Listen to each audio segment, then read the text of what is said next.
Okay, India और Cyprus के relation. Prime minister of India ने भी विजिट करा था 2025 के अंदर, और वहां पे आउटकम्स ये निकल के आई थी कि जो साइप्रस है ना, पहले तो उसको मैप के ऊपर देखना, मैप पे देखोगे तो एक छोटा सा कंट्री है, ये साइप्रस का पूरा एरिया है यहाँ पे, पर यहाँ पे लाइन जो लगी है ना, ये नदरन पार्ट कंसीडर किया जाता है साइप्रस का। सिर्फ एक ही कंट्री है जो इसके ऊपर क्लेम करती है, तुर्की। तुर्की बोलती है यहाँ पे तो हमारे वाले रिश्तेदार आएंगे, ये तुम्हारा पार्ट नहीं है, और कोई सपोर्ट भी नहीं करता पाकिस्तान के अलावा उनको, बस वही करते हैं और कोई नहीं करता सपोर्ट, तो सारे इसको इंटीग्रल पार्ट ऑफ साइप्रस ही मानते हैं। तो जब साइप्रस गए थे प्राइम मिनिस्टर ऑफ इंडिया, तो एक कॉरिडोर का मेंशन हुआ था, दैट इज इमैक। अभी जो विजिट है ये साइप्रस की हुई है टू इंडिया। तो ये जो आपको यहाँ पे पर्सनालिटी दिख रही है, ये साइप्रस के प्रेसिडेंट हैं निकोस क्रिस्टोडलाइड्स। तो इन्होंने ये सेल्फी ली है हैदराबाद हाउस के अंदर, और जो न्यू दिल्ली में ही है, हैदराबाद हाउस का नाम है वो, न्यू दिल्ली में ही है ये, वहां पे ये सेल्फी इन्होंने ली, और पीछे और फोटोज ले रहे हैं। चलो एनीवेज, तो यहाँ पे क्या क्या आउटकम्स निकल के आई वो आपको देखनी है, एंड मेंस के पॉइंट ऑफ व्यू से बहुत ज्यादा इंपॉर्टेंट आर्टिकल ये रहेगा। अब आप देख रहे हो साइप्रस 2025 में भी आया, एंड अब 26 चल रहा है, 26 में भी आया, ये मेंस में आएगा इस बार, यूपीएससी मेंस में पूछेंगे इसके बारे में, 2 बार आ चुके हैं तो इंपॉर्टेंस बढ़ जाती है। अब देखो कॉन्टेक्स्ट क्या है, तो इंडिया और साइप्रस ने अपने टाइज को अब थोड़ा और एलिवेट करने की ट्राई करी है। हाईलाइट अगर देखो तो number 1 defence and security cooperation.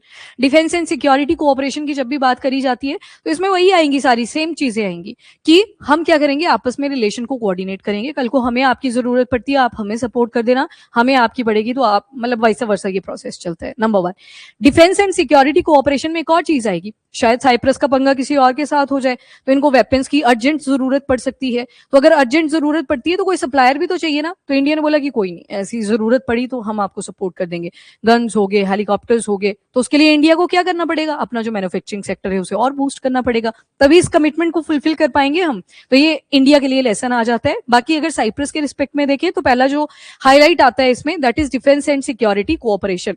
ये रोड मैप बना है अगले 5 साल के लिए, जैसे 26 अभी चल रहा है तो 31 तक का ये रोड मैप रहेगा, और यहाँ पे जो फ्रेमवर्क है ये किन किन जो हमारी अथॉरिटीज हैं उनके बीच में साइन करा गया। तो एक तरफ थी साइप्रस की डिफेंस एंड स्पेस इंडस्ट्री, ये उनका आ गया, और हमारे वाली कौन सी थी, तो society of Indian defence manufacturing, तो ये आ गया। डिफेंस एक्सपोर्ट, तो साइप्रस ने बोला हम इंडियन ड्रोन्स में इंटरेस्टेड हैं, जो आपने मिसाइल सिस्टम आप लॉन्च करे जा रहे हो, जैसे अभी अग्नि 6 भी थोड़े टाइम में आप सुनने वाले हो, बार बार ये न्यूज में आएगी। अभी तो यही बोला है ना, DRDO is ready to launch Agni 6, अभी रेडी है, लॉन्च हुआ नहीं है, जब पूरे टेस्ट ट्रायल्स हो जाएंगे तो उसके बाद आपने पढ़नी है, 12,000 किलोमीटर की रेंज है। तो साइप्रस ने बोला कि आपके जो ड्रोन्स हैं और साथ में जो मिसाइल सिस्टम है एडवांस वर्जन के, उनको हम यूज करेंगे, एंड मतलब हम इंटरेस्टेड है, मतलब खरीदेंगे आपसे इन शॉर्ट। काउंटर टेररिज्म और साइबर सिक्योरिटी को लेके देखें तो मेमोरेंडम ऑफ अंडरस्टैंडिंग साइन करेंगे कि ये जो टेररिज्म है इसको हमने टैकल करना है, और साइबर सिक्योरिटी को लेके डायलॉग रखा गया, बातचीत हुई प्रॉपर, और डेलीगेट्स ने कुछ सिग्नेचर करेगी कि ऐसे साइबर सिक्योरिटी को हम और एनहांस कर सकते हैं, और ये जो साइबर क्राइम्स हो रहे हैं आज के टाइम पे इन्हें कंट्रोल किया जा सकता है। देन इसके बाद यूनाइटेड नेशन पीस कीपिंग, इसका भी साइप्रस ने अप्रिशिएशन करा, जो इंडिया का रोल रहा है United Nation peace keeping force का, specially in the Cyprus. UN, ये जो पीस कीपिंग फोर्सेज है, पता है ना आपको, हम डिफरेंट कंट्रीज में सर्विसेज प्रोवाइड करते हैं, तो उसी चीज का अप्रिशिएशन था। अब आते हैं सबसे इंपॉर्टेंट, जो कि मेंस के पॉइंट ऑफ व्यू से सबसे ज्यादा इंपॉर्टेंट है, दैट इज इमैक। इमैक मतलब India middle east European economic corridor. ये कनेक्ट करेगा इंडिया को मिडिल ईस्ट के साथ, मिडिल ईस्ट को कनेक्ट करेगा यूरोप के साथ। अब इस मैप को अगर आप ध्यान से देखोगे, इसमें रेलवे लिंक भी है, इसमें सी रूट भी है। ये जो डैश डैश दिख रहा है यहाँ पे अरेबियन सी से गया टुवर्ड गल्फ ऑफ ओमान, ये वाला जो आपको गल्फ दिखता है यहाँ पे खाड़ी सी दिखती है, that is gulf of Oman. Gulf of Oman के बाद ये यूएई पहुंच जाता है। यूएई का जो एक पोर्ट है जाबेल अली, जाबेल अली में ये रुकेंगी चीजें, फिर यहाँ से ट्रेन के अंदर लोड करी जाएंगी, जो लोड होगा आगे आगे जाएगा और मिडल ईस्ट से एस्केप करेगा, और फिर से वाटर बॉडी आएगी, यानी कि टैंकर्स यहाँ पे यूज होंगे, और ये कहाँ पे पहुंच जाएगा, यूरोपियन कंट्री में। तो ग्रीस के साथ भी रिलेशन हमारे अच्छे होने चाहिए, तभी तो हम बार बार अपनी जो वेसल्स हैं उनको कहाँ भेजते रहते हैं, ग्रीस, कि हम हैं, मतलब प्रेजेंट अभी भी वही मैक कॉरिडोर, याद रखिएगा। तो यहां तक हम कनेक्टिविटी बना रहे हैं, पर इस बीच में साइप्रस कहाँ पे आया, तो ये छोटा सा आपको यहाँ पे एक लैंड एरिया दिख रहा होगा, यही क्या है, साइप्रस। साइप्रस, क्रोएशिया और कनाडा, इन कंट्रीज में हमारे prime minister of India already visit कर चुके हैं, और साइप्रस, ये साइप्रस आ गया, ये देखो इसके नजदीकी कौन है, ग्रीस। तो यही बोला प्राइम मिनिस्टर ऑफ इंडिया ने भी कि साइप्रस हमारे लिए बहुत ज्यादा इंपॉर्टेंट है। बीच में अगर ब्रेक लेना है तो कौन आ जाएगा, साइप्रस आ जाएगा। अनलोडिंग करनी है किसी चीज की, कि पहले थोड़ा ही स्लॉट यहाँ से भेजते हैं, बाकी बाद में भेज देंगे, तो किसका इंपॉर्टेंस पड़ेगा, साइप्रस का। और ऊपर देखोगे तुर्की है, तुर्की लगता है आपको सपोर्ट करेगा, नहीं करेगा, क्योंकि तुर्की है प्रो पाकिस्तान। बस इतना सा याद रखना, तुर्की प्रो पाकिस्तान है तो सोचना नहीं है ज्यादा। इनका एंटी, वो जो इंडिया बोल सकते हो आप, इंडिया एंटी इंडिया स्टेटमेंट ही हमेशा सुनने को आएगा, क्योंकि ये पाकिस्तान के फेवर में ज्यादा है। ये ग्रीस वाला पार्ट है, और यहाँ पे ऊपर आओगे तो यहाँ पे एक और कंट्री आएगी, दैट इज क्रोएशिया। यहाँ तक पहुंच रहे हैं, याद करो मेलोडी, उधर बोला ना मेलोनी को, ये देखो हम क्रोएशिया तक आ गए हैं, वो ऐसे ऐसे फोटो डाली थी, वो यही दिखा रहे थे कि क्रोएशिया, वैसे बना दी स्टोरी। ऐसे सोच लो कि ये देखो हम इटली में हैं, ये सामने देखो क्रोएशिया है, तो क्रोएशिया तक मैं आ गया हूँ, अब कहाँ आना है, इटली। तो इटली तक ये बोला गया है कि हम एक्सपांशन करेंगे, जो हमारा इमैक कॉरिडोर है, that is India middle east European economic corridor. इसके जो नए स्टूडेंट है स्पेशली उनको बोल रही हूँ, इसकी फुल फॉर्म के पीछे मत भागना, इस मैप को ढंग से देखना, वही है फुल फॉर्म। आई से इंडिया है, एम से यहाँ पे मिडिल ईस्ट की बात हुई है, ई से यहाँ पे यूरोपियन की बात हुई है, ई से यहाँ पे पैसे की बात हुई है, that is economic. At the and ये कॉरिडोर बनाए क्यों गए हैं? कुछ अर्न करने के लिए, और अर्न क्या करना है यहाँ पे, इज्जत थोड़ी करनी है, पैसा ही अर्न करना है यहाँ पे, ठीक है, पैसे का फ्लो चलेगा, तो दैट इज इमैक कॉरिडोर। इसके बाद इंडो पैसिफिक ओशन इनिशिएटिव, इसको साइप्रस ने ज्वाइन कर लिया है, कि जो ट्रेड कनेक्टिविटी और मैरीटाइम रीजन है उसमें ये इंपॉर्टेंट पिलर की तरह आज के टाइम पे एक्ट कर रहे हैं, तो यहाँ पे भी हम कनेक्टिविटी प्रोवाइड करेंगे। Then there comes digital payment connectivity. इसमें डिजिटल पेमेंट कनेक्टिविटी, यूपीआई सारे यूज करते हैं, एक तो यूपीआई आ गया इंडिया का, और यूरोप का एक कॉमन चलता है जिसको बोलते हैं ये टिप्स। टिप्स मतलब target instant payment settlement system. अब ये जो target instant payment settlement system है, अब साइप्रस की जब बात हो रही है, यहाँ पे हम यूरोप, जितना भी यूरोप है ना, वहां पे यही वाला सिस्टम चलता है, टिप सिस्टम इसको बोलते हैं। पर ये होता क्या है, तो इंस्टेंट पेमेंट सिस्टम है जिसे यूरोपियन सेंट्रल बैंक ने डेवलप किया है, और यहाँ पे रियल टाइम ट्रांसफर हो जाता है मनी का, मतलब फटाफट से, कोई बीच में बैरियर नहीं आना चाहिए। एंड नंबर 2, 24/7 इंस्टेंट पेमेंट्स रहती हैं इसमें, कोई ऐसे लिमिट नहीं है, तो इंस्टेंट पेमेंट्स हो जाती हैं। Target instant payment settlement, target instant payment settlement, तो ये कॉमन है सभी के लिए, ठीक है, वहां पे। तो इसी वजह से साइप्रस ने भी इंटीग्रेट करा कि हम इसी को यूज करते हैं, तो इंटीग्रेट कर लेते हैं यूपीआई। यूपीआई का आपने सुना होगा, सिंगापुर में सबसे पहले ये यूटिलाइजेशन करना शुरू किया था, तो वो तो बात पुरानी होगी। उसके बाद यूपीआई बहुत ज्यादा प्रेवलेंट रहा, हाँ, पूरे यूरोप में। तो ये रियल टाइम जो मनी का रिलेटेड कोई भी ट्रांसफर हुआ, उसकी सेटलमेंट कंडक्ट करनी है, तो उसके लिए ये यूज करा जाता है। Next is trade promotion. Cyprus ने बोला कि हम एक ट्रेड सेंटर भी ओपन कर लेते हैं, जिसे बोला साइप्रस ट्रेड सेंटर इन मुंबई। अब यहाँ पे डेलीगेट्स बैठेंगे, वो देखेंगे इंडिया और साइप्रस की जो रिलेशन है वो और कैसे एनहांस करे जा सकते हैं, ट्रेड है, कनेक्टिविटी है, इसे और कैसे इंप्रूव करा जा सकता है, तो ये सेंटर रहेगा मुंबई में। इसके बाद health, space and soft power joint action plan बनाया इन्होंने 2025 से लेकर 29 तक का, ताकि और ज्यादा कोऑपरेट इंडिया एंड साइप्रस कर सके। और हेल्थ डिप्लोमेसी भी इसमें आती है, और हेल्थ डिप्लोमेसी में कौन से क्यूब्स है, ये भीषम क्यूब्स। ये जो भीषम क्यूब है, इसमें ऐसे याद रखो, मेडिकल किट्स होंगी, इसमें जो भी आपको एनाल्जेसिक हो गया, पेन किलर्स हो गए, जो भी कभी कोई डिजास्टर हो जाता है, आप क्या दोगे स्टार्टिंग में, किसी को एड देनी है, क्या चीजें दोगे? जैसे अगर चोट लग गई है, फटाफट से बैंडेज निकालोगे, कोई ना कोई एंटीबायोटिक आपके पास पड़ा होगा, अगर ज्यादा पेन हो रही है, थोड़ा बहुत पेन किलर उसमें डाला होगा। तो ये सारी चीजें आपको इस किट की फॉर्म में मिलती है, जिनको बोलते हैं भीषम क्यूब। इसमें पहले एक जोन आती है, फिर दूसरी जोन आती है। पहली जोन में फर्स्ट एड टाइप की जो चीजें रिक्वायर्ड होती हैं हमें, वो सारी इंक्लूडेड है। उसके बाद टेंट की बात तो बाद में आएगी, कैंप तो बाद में लगेगा, पहले जो इंजरीज हुई थी उनको ठीक करना है। तो सेकंड वाला जब आप बॉक्स इसका ओपन करते हो भीषम क्यूब का, तो उसमें टेंट वगैरह निकल गए, ब्लैंकेट्स हो गए, वो छोटी छोटी चीजें जो बाद में आपको चाहिए, सेकंड स्टेज में आपको चाहिए होंगी। तो ये हेल्थ डिप्लोमेसी है। इसमें भी क्या बोला गया कि इंडिया गिफ्ट करेगा Bhishm cube mobile hospital to Cyprus, मतलब कर दिया है, तो ये भीषम क्यूब्स भी दिए गए, तो हेल्थ डिप्लोमेसी भी आई। स्पेस कोऑपरेशन, इन दोनों ने अपना मिलके 18 मई 2026 को फर्स्ट स्पेस डे भी सेलिब्रेट करा, कोऑर्डिनेटेड फॉर्म में। अदरवाइज इंडिया का नेशनल स्पेस डे कब आएगा? 23 अगस्त, जब हमने कौन सा मिशन लॉन्च किया था? चंद्रयान 3 जो सक्सेसफुल रहा, तो उसी दिन हमने डेजिग्नेशन दे दी नेशनल स्पेस डे की, वो 23 अगस्त को लॉन्च करा गया था। इसके अलावा काउंसलर डायलॉग आता है। अब देखो, कैपिटल में होती है एम्बेसी, एम्बेसी आता है, एक टर्म आता है काउंसिल, एक एम्बेसी है और दूसरा काउंसिल, ठीक है, चलो हम दोनों ने बोल दिया एक एक पॉइंट। ये जो एम्बेसी होगी, ये किसी भी कंट्री की कैपिटल में होगी, जैसे हमारी कैपिटल आ गई दिल्ली, तो ये दिल्ली में आपको मिलेगी एम्बेसी। मतलब वो जो यूएस के ऑफिशियल्स हैं, वो कहाँ पे बैठेंगे? कैपिटल में। एम्बेसी की जब बात करेंगे, पर ऐसा नहीं होता सिर्फ दिल्ली में ही होंगे, इसके अलावा एक और टर्म आती है, दैट इज काउंसिल। काउंसिल जो होता है, ये कैपिटल के अलावा जो मेजर सिटीज होती हैं, वहां पे बनाए जाते हैं। रुको, एक आ गया एम्बेसडर, और यहाँ पे कौन बैठेंगे? काउंसलर, ठीक है। रुको, अब हैंड रेस एक सबसे इंपॉर्टेंट पॉइंट रहता है फंक्शनिंग का। हाँ, वेरी गुड।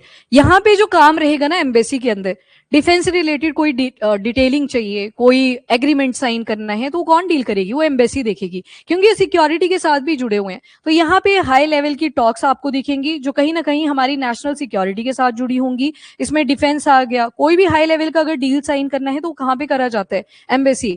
अब जो एम्बेसी है, हाँ डिप्लोमेटिक रिलेशन आ गए, ठीक है, ये सारा आ जाएगा।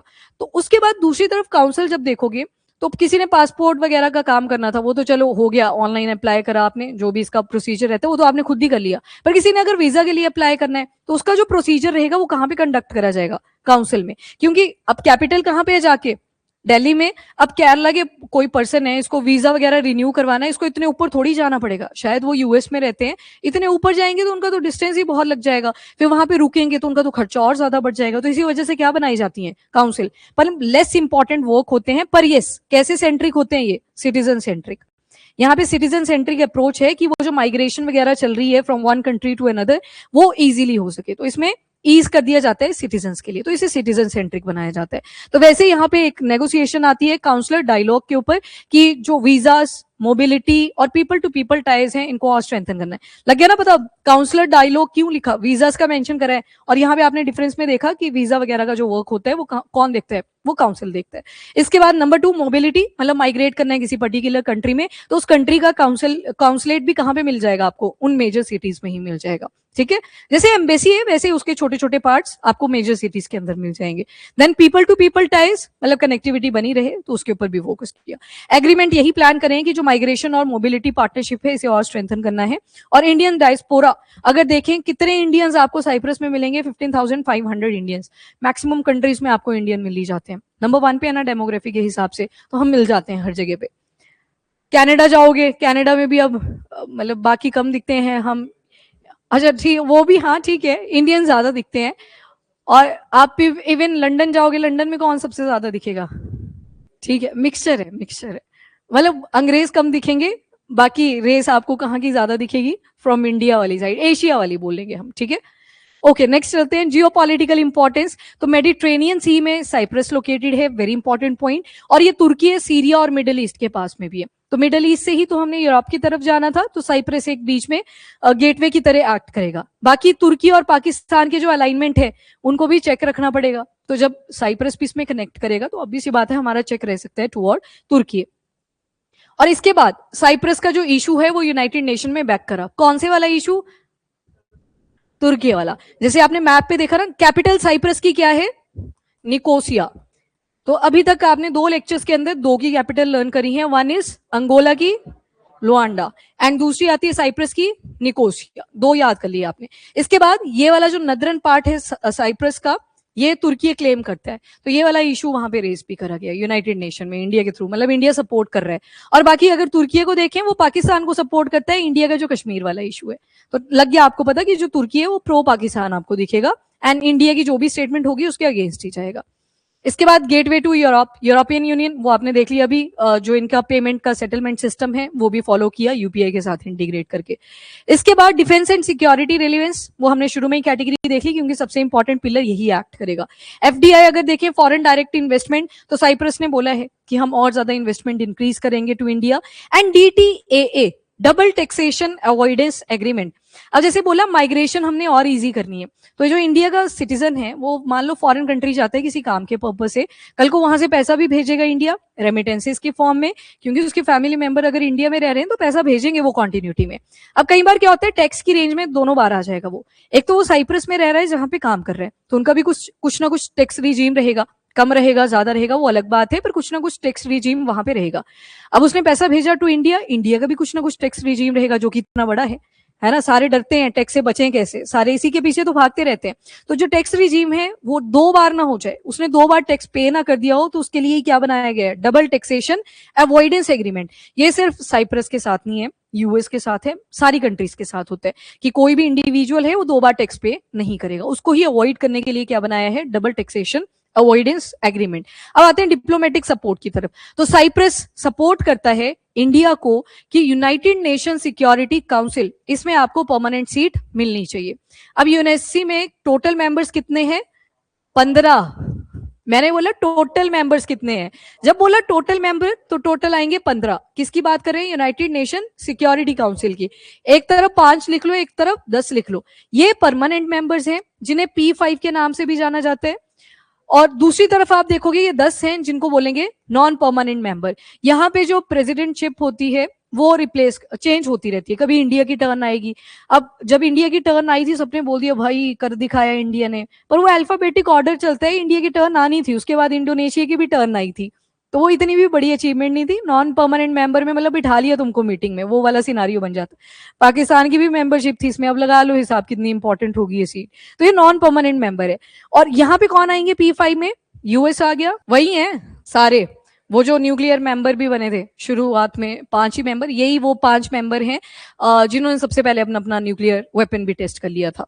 तो US, UK, Russia, France, China, ये परमानेंट 5 हैं। ये फिक्स रहते हैं, ये चेंज करते रहते हैं, कभी इंडिया आएगा, कभी इंडोनेशिया आ गया, कभी पाकिस्तान आ गया, हर कंट्री यहाँ पे रिवॉल्व करती रहती है। ठीक है, तो अब बोल रहे हैं कि इंडिया को भी कहाँ डाल दिया जाए? परमानेंट 5 में। ये जो स्ट्रक्चर है ये पुराना हो चुका है, आप 5 ही हो। और दुनिया में आज के टाइम पे ऐसा नहीं है कि पोलैरिटी मतलब पावर। एक टाइम था जब बाइपोलर वर्ल्ड था, बाइपोलर मतलब सिर्फ 2 पावर्स हैं, बाय का मतलब 2 ही होता है, बायगैमी हो, बाइपोलैरिटी हो, हमेशा बाय का मतलब 2 ही रहेगा।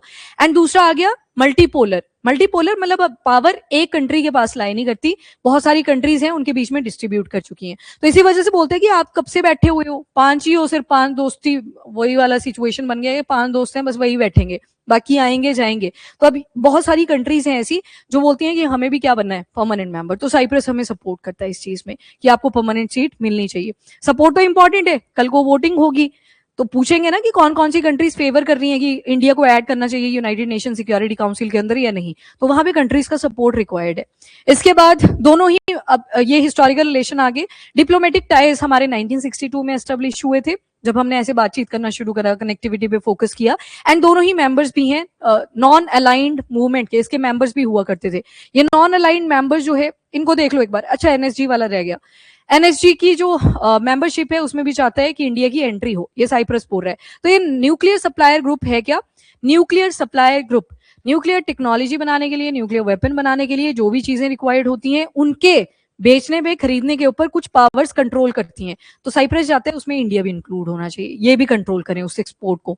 तो यहाँ पे न्यूक्लियर मटेरियल, न्यूक्लियर इक्विपमेंट या न्यूक्लियर टेक्नोलॉजी, ये कंट्रीज क्या करती हैं जो न्यूक्लियर सप्लायर ग्रुप के अंदर है, ये कंट्रोल करती हैं इनके एक्सपोर्ट को, किसको बेचना है किसको नहीं बेचना है। वो डिसीजन मेकर्स हैं, वो एनएसजी के मेंबर्स हैं। एंड ये 1975 में एस्टेब्लिश हुआ था। रीजन क्या था? रीजन देखो बड़ा इंटरेस्टिंग है। वो जो 5 मेंबर पीछे देखे ना आपने, उन सभी ने अपने न्यूक्लियर वेपन टेस्ट कर लिए थे। उसके बाद वो शांति की बात कर रहे थे। तब तो नेहरू जी को ऐसे ही गालियां दे रहे हैं सारे कि वो शांति की बात ना करते तो न्यूक्लियर वेपन जल्दी बन जाता। तो ये भी तो शांति की बात कर रहे थे। तो उस टाइम पे इंडिया ने फिर डिनाई कर दिया था कि नहीं अब तो न्यूक्लियर वेपन बनेगा। तो फाइनली वही हुआ, 1974 में इंडिया ने अपना पोखरण 1 टेस्ट करा। तो जब इंदिरा गांधी जी के सामने आते हैं हमारे न्यूक्लियर टेक डिपार्टमेंट के हेड, वो बोलते हैं कि बुद्धा हैज स्माइल्ड। तो स्माइलिंग बुद्धा के नाम से भी इस ऑपरेशन को जाना जाता है। जब, और उस टाइम पे यूएस के डेलीगेट भी आए हुए थे इंडिया, तो ये सारी प्रॉब्लम थी, तो बुद्धा हैज स्माइल्ड मतलब बस कोड में बता दिया कि हो गया वेपन टेस्ट। पोखरण रेंज है जो, वहां पे ये टेस्ट कंडक्ट करा था। तो उसी के बाद ये फॉर्म होती है। 1975 में इसे एस्टेब्लिश करा और इंडिया ने 1974 में ये टेस्ट किया था। सोचो इंडिया से डर रहा था क्योंकि कॉलोनियल पास था, तो पता था अंग्रेजों को, वो रहे थे इंडिया के अंदर, कैसे कैसे रिवोल्ट हुए हैं पास्ट में, तो इन्होंने न्यूक्लियर सप्लायर ग्रुप बना दिया। अब इसके बाद एम यही था कि जो न्यूक्लियर टेक्नोलॉजी है वो न्यूक्लियर वेपन्स में ना यूज हो। ये वो बोल रहे हैं जिन्होंने बना दिए हैं वेपन कि अब हमने बना लिए, अब कोई नहीं बनाएगा क्लास में, मैंने पढ़ा दिया अब कोई नहीं पढ़ेगा क्लास में। वो वाला सिनारियो इनका चल रहा था कि अब तुमने नहीं बनाना है, हमने बना लिए, अब हमारे पास ही रहेंगे, हम डिस्कार्ड भी नहीं करेंगे। ये भी नहीं बोला कि हम डिस्कार्ड ही कर दें, वो भी एक सिचुएशन बन गई, नहीं डिस्कार्ड भी नहीं करेंगे। तो यही तो रोना है बाकी कंट्रीज का कि भाई तुमने भी तो नहीं करे थे डिस्कार्ड। और आज के टाइम पे आप देख रहे हो न्यूक्लियर वेपन एक्सपांड करे जा रहे हैं, ईरान ट्राई कर रहा है। अभी 9 कंट्रीज ऐसी दिखेंगी आपको जिसमें इंक्लूडिंग इंडिया न्यूक्लियर वेपन है, जिन्हें न्यूक्लियर वेपन स्टेट भी बोला जाता है। एक बार नंबर फिर भी वेरीफाई कर लेना, वैसे 9 ही है। इसके बाद नॉन अलाइंड मूवमेंट की बात करें तो एक टाइम था कोल्ड वॉर वाला। एक ना मेंस की कॉपी आई थी, उसमें पूछा था ऐसे कोल्ड वॉर एरा के बारे में क्वेश्चन, वर्ल्ड हिस्ट्री का पेपर था। उसने लिखा the weather was extremely cold. मजा ही आ गया, मतलब ठीक है अगर एक डायरेक्शन में देखे ना, रशिया को थोड़ा सा ज्यूम करके, बर्फ पड़ती है वहां पे, ठंड भी पड़ती है, पर वो कोल्ड वॉर एरा का क्वेश्चन था और उसने ना वो ज्योग्राफी के हिसाब से लिख दिया था। ये पता है कब होता है? जब प्री क्वालिफाई हो जाता है बिना मेंस की तैयारी करे। अब कितना ही पढ़ लोगे 2 महीने के अंदर, ये प्रॉब्लम तब आती है। ये आई थिंक लास्ट ईयर की बात है, सुनाया था मैंने पहले भी शायद, तो नहीं सुनाया था, याद है मुझे तो, ऐसे मैंने उसी दिन सुना दिया था। चलो ठीक है, क्या पता आप एब्सेंट थे सारे। नितिन बोलेगा नहीं मैम मैं हमेशा ही एब्सेंट होता हूँ उस टाइम। चलो ठीक है, कोल्ड वॉर एरा था, उस टाइम पे बायपोलैरिटी थी पूरे वर्ल्ड में। एक तरफ यूएसएसआर, सोवियत यूनियन जिसे बोलते थे, एंड दूसरी तरफ यूएस और उसके दोस्त, तो बायपोलर वर्ल्ड था। और एक तरफ कौन था? यूएस और उसके अलाए दोस्त, और दूसरी तरफ सोवियत यूनियन। सोवियत यूनियन को अभी बोलें तो रशिया का इसमें मेन हिस्सा हुआ करता था, पर ये 15 कंट्रीज का मिक्सचर था। मतलब ये जो सोवियत यूनियन है बाद में जाके 15 कंट्रीज में टूट गया, तो ये बाद में डिवाइड होता है 1991 इस वाले टाइम फीस में। इससे टोटल कंट्रीज बनी थी 15 कंट्रीज, क्योंकि इनके बीच में अंडरस्टैंडिंग उतनी ज्यादा नहीं बन पा रही थी। इनको इंटरेस्ट नहीं था कि हमें लड़ाइयां करनी है। और यहाँ पे यूएस भी नहीं रुक रहा था, ये बोलता मैं पावरफुल मैं पावरफुल। वो थुले एयरबेस कहाँ है?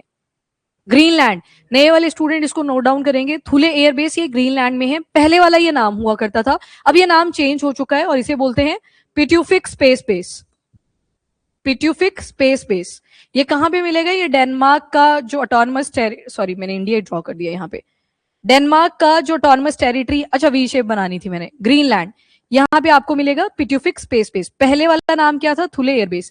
यूएस यहाँ पे आके बैठ जाता था और यहाँ से नजर रखता था ऊपर उधर सोवियत यूनियन के ऊपर, ये क्या कर रहे हैं, ऐसे दूरबीन लगा के, तो उसको रख के प्रॉपर चेक रखता था कि हमारे ऊपर अटैक तो नहीं कर रहे।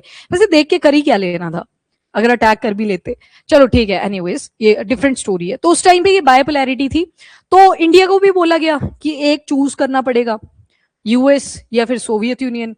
तो बोला नहीं हमको कोई नहीं चूज करना, हम ना नॉन अलाइंड रहेंगे। यूगोस्लाविया से ओरिजिन हो रहा था, बाकी आप वर्ल्ड हिस्ट्री में पूरी स्टोरी पढ़ते हो, मैं यहाँ पे छोड़ रही हूँ उसको। यूगोस्लाविया से एक ओरिजिन हो रहा है कि ना तो हमें इसके साथ जाना है ना हमें इसके साथ जाना है, हम अपना न्यूट्रल पाथवे लेके चलेंगे। और बुद्धिज्म भी तो न्यूट्रल पाथवे के ऊपर फोकस करता था, तो हमने नैम को चुना था। और उसी में साइप्रस भी देखेंगे तो उसमें साइप्रस भी आता है।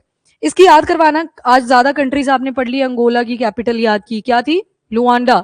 आपने साइप्रस देखा, कैपिटल वाज निकोसिया। कल हम ये 15 कंट्रीज भी देखेंगे किसके अंदर कौन सी हैं। वैसे किसी को याद है तो बोल भी सकता है, ये वाली 15 कंट्रीज। रुको मत, यूक्रेन से मत करो, किसने बोला ये यूक्रेन? उदय ने बोला होगा, अगर तो उदय ने बोला। उदय आपने पढ़ी है ये 15 कंट्रीज, याद है ना? पढ़ी है, एल्बम से बोला था याद करने को। ELL ये तो सिंगिंग रेवोल्यूशन ही बना देते हैं। Estonia, Latvia, Lithuania. And B से क्या था? बेलारूस। अब बोलो यू से यूक्रेन। एम से मोल्दोवा। तो इनको याद कर लो पहले। तो एक आ गया एस्टोनिया, लातविया, लिथुआनिया, याद ही कर लो इसको, अब बोल ही दिया तो कर ही लेते हैं। ये तो ELL ये यहां से याद रह जाएंगी। और ये ELL ये बाल्टिक सी के साथ बॉर्डर भी बनाती है, बस इतना याद करो, साइड करो इसको। Estonia, Latvia, Lithuania. बम से क्या आ जाएगा? बेलारूस। यू से यूक्रेन। एम से मोल्डोवा। ये होगी आपकी, कितनी कंट्रीज पढ़ ली आपने? 1 2 3 4 5 6 तो होगी यहीं पे, 15 ही है टोटल। तो अब इसके बाद आग भी याद रख सकते हो या GAA भी याद रख सकते हो। तो G for Georgia, A for Azerbaijan और A फॉर अर्मेनिया। ये होगी टोटल 9। अब तो बची थोड़ी सी है इसमें, K² U T², ये आती हैं आपकी सेंट्रल एशियन कंट्रीज। ये सेंट्रल एशियन कंट्रीज आ गई, कजाकिस्तान, किर्गिस्तान, उज्बेकिस्तान, तुर्कमेनिस्तान और तजिकिस्तान। और ये तो होगी 14। एक बचा कौन? रशिया। तो रशिया मत भूलना क्योंकि उसका मेंशन नहीं है इस निमोनिक के अंदर, तो एक रशिया भी है। ये थे आपके 15 नेशन इस सोवियत यूनियन से जो डिवाइड होने के बाद बने थे। हो गए याद? इनको कल याद करके भी आप आओगे। फैक्चुअल इन्फॉर्मेशन देखो, बिना फैक्चुअल, कहीं बोलते हैं ना हमसे रटा नहीं जाता, पर बिना फैक्चुअल इन्फॉर्मेशन के आप कॉन्सेप्ट कैसे बनाओगे? तो वो तो पता होना ही चाहिए, जब स्टोरी पढ़ोगे तब तो याद करना ही पड़ेगा, ऐसे तो पता ही नहीं चलेगी चीजें। तो ये कुछ फैक्चुअल इन्फॉर्मेशन होती हैं जो आपको पता होनी चाहिए। ओके, तो यही चीज बोली कि ना तो यूएस लेड वेस्टर्न ब्लॉक। अब वेस्टर्न ब्लॉक क्यों बोला? वेस्ट में आ गया यूएस एंड सोवियत यूनियन जो कि कम्युनिस्ट ब्लॉक भी था और ईस्टर्न ब्लॉक भी से बोल दिया करते थे।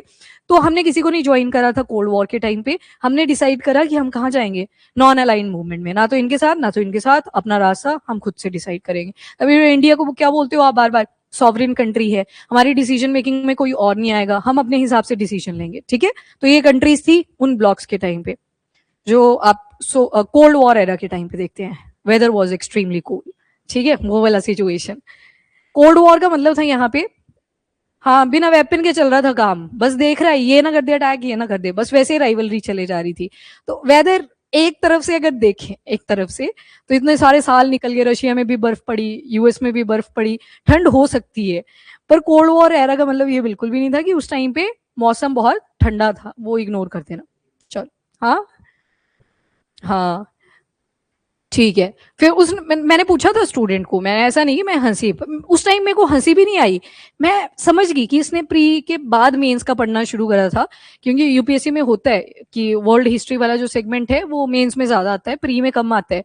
तो मैं समझ गई थी वहीं से, पर जब मैं उसको बुलाया तो पूछा ये चीज कि ये क्या था, ये बहुत यूनिक था, मैं वो खुद ही हंसने लग गया। फिर मैं कहा मैं क्लास में सुनाऊंगी, वो तो मैम कोई बात नहीं, पर बस नाम मत लेना। मैं कहा नाम नहीं लूंगी, मैं सुनाऊंगी जरूर, ये कि ऐसे मत लिखना। ये हो जाता है कई बार कि वर्ड मिसनॉमर सा था, लगा चलो कोल्ड वेदर चक्को, कॉलेज का पेपर नहीं है, कॉलेज में लिख देते चल जाता शायद, एक डायरेक्शन होता है ना, 32 शीट्स आती हैं, सारी की सारी भरनी है भाई, आगे चलो, उस टाइम पे लग जाता तुक्का। पर जब आती है बात कमीशन के पेपर में, वो चेक करते हैं, वो पढ़ते हैं पूरा एक एक लाइन को कि क्या लिखा है, बकवास तो नहीं लिखी है, बकवास के लिए नंबर कट कर रहे होते हैं साथ में, कहीं जगह पे कम बकवास लिखी है 0.5 जाएगा, ज्यादा ही लिख दिया 1 नंबर चला जाएगा, जिसने शो करा कि मेरे को ये भी आता था पर आपने पूछा नहीं, उसके 2 नंबर थे सीधे, तो ऐसे नंबर भी कट होते हैं। एनीवेज, अब इसके बाद नैम का जो आइडिया था ये 1961 में आता है, और इसमें बोला कंट्रीज कि हम इंडिपेंडेंट रहेंगी, न्यूट्रल रहेंगी, और ये जो सुपर पावर का डोमिनेंस चला हुआ है इसको इग्नोर करेंगी, हम अपना रास्ता खुद तय करेंगे। मैरीटाइम कोऑपरेशन, जैसे कि मैंने बोला, हम डिफरेंट कंट्रीज में अपने शिप वेसल इनको भेजते रहते हैं, वो दिखाते हैं हम कि हम कर रहे हैं कोऑपरेट आपके साथ।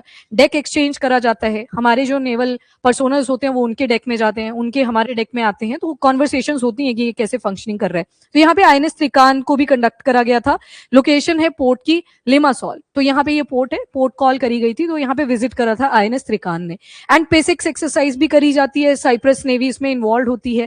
देन उसके बाद वो यूके वाली थी, और फिर बोला था ना कि कुछ इनवाइट भी करते हैं, तो उसमें साइप्रस भी आता है। बायलेटरल ट्रेड देखोगे US dollar 140 million to 2024 to 2025 का। इंडिया क्या क्या एक्सपोर्ट करता है to Cyprus? Number 1 organic chemicals रहते हैं, फार्मास्यूटिकल दवाइयां आ गई, सी फूड आ गया, iron and steel and machinery. और साइप्रस हमें क्या बेचता है, मतलब हम क्या खरीदते हैं साइप्रस से? तो metal, aluminium, copper, machinery, paper product. आप बोलोगे कि कुछ चीजें तो कॉमन ही है, तो अब वैरायटी भी तो वेरी करती है, तो हमें शायद अपने वाली की जरूरत नहीं है, ज्यादातर यही होता है, तो इसलिए हम दूसरी वैरायटी की चीजें दूसरी कंट्री से परचेज कर लेते हैं। इसके बाद एफडीआई का फुटप्रिंट अगर देखें तो एफडीआई का जो इनफ्लो रहा है इंडिया के अंदर फॉरेन डायरेक्ट इन्वेस्टमेंट का 2000 से लेकर 2025 तक, वो 15.76 बिलियन यूएस डॉलर का रहा है। बाकी India Greece Cyprus business and investment council भी है जो मुंबई में लॉन्च करी गई है। अब देखा ग्रीस इमैक में जो लास्ट पॉइंट था वो ग्रीस वाला ही था, फिर ग्रीस के ऊपर आप देख रहे हो क्रोएशिया वाला पार्ट है, तो ये बीच में कौन आ गया? ये साइप्रस आया, यहाँ पे ग्रीस वाला पार्ट आया, और ग्रीस के ऊपर जाओगे तो क्रोएशिया भी आएगा, और यहाँ पे देखोगे मेडिटेरेनियन सी वाला पार्ट है सारा, और यहाँ से गया हमारा मिडिल ईस्ट, और यहाँ पे आ गया इंडिया। तो इसी तरह से ये सारी कनेक्टिविटी बनी अप टू यूरोपियन यूनियन। इसके बाद डीटीए, इसको रिवाइज करा गया है कि और इंप्रूवमेंट करेंगे कि किसी को कभी भी ज्यादा पैसा पे ना करना पड़े, जितना करना है बस उतना ही करें, दैट्स इट। ये थे आपके इंडिया और साइप्रस के। तो जो मेजर सी आउटकम निकल के आई आप देख रहे हो, सेम ही चीजों में कोऑपरेट करा जा रहा है। हेल्थ डिप्लोमेसी थोड़ा यूनिक पॉइंट था। देन आपने ये टैक्स अवॉइडेंस वाला जो एग्रीमेंट है, डबल टैक्सेशन अवॉइडेंस एग्रीमेंट, इसको थोड़ा सा रिवाइज करा था कि ईज हो सके प्रोसेस, एंड डिफेंस के ऊपर सबसे ज्यादा कोऑर्डिनेट करने की ट्राई करी गई। तो this was India and Cyprus के रिलेशन।